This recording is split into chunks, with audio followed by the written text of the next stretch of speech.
chant de Noël aux éditions d'Argo de José Luis Munuera.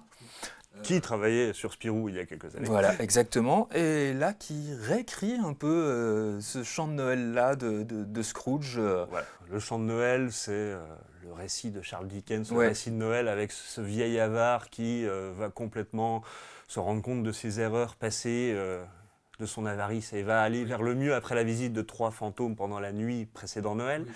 Et bien pas dans la version de Munuera. Non. On n'a pas Ebenezer Scrooge, on a a Elizabeth Scrooge.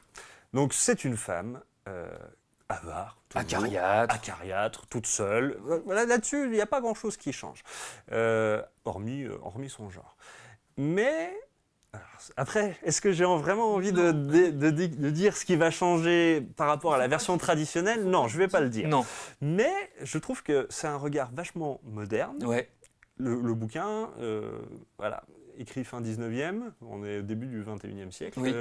avec ce changement de personnage principal, ce changement de mentalité aussi, parce que effectivement le conte, le récit traditionnel était par miracle il change et puis tout va aller pour le mieux.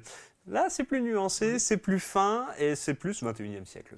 Voilà, c'est moins manichéen et puis alors, Munuera était quand même un excellent dessinateur. Ah là là, voilà. le Londres des années 1900 est voilà, c'est magnifique.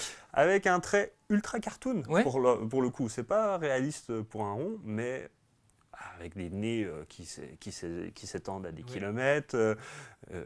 Mais dans un Londres très réaliste. Le Londres est réaliste, mais les personnages pas du tout. Voilà. Et une mise en couleur franchement lumineuse et en même temps très sombre. Enfin, c'est vraiment une réussite. Moi, j'ai beaucoup aimé ce chant de Noël. Alors que c'est franchement pas ce que j'attendais, j'étais une très bonne surprise. Un vrai beau bouquin, un excellent album à lire et à mettre au pied du sapin, parce que on parle quand même de Christmas Carol, en fait, et donc repris par Munuera aux éditions d'Argo.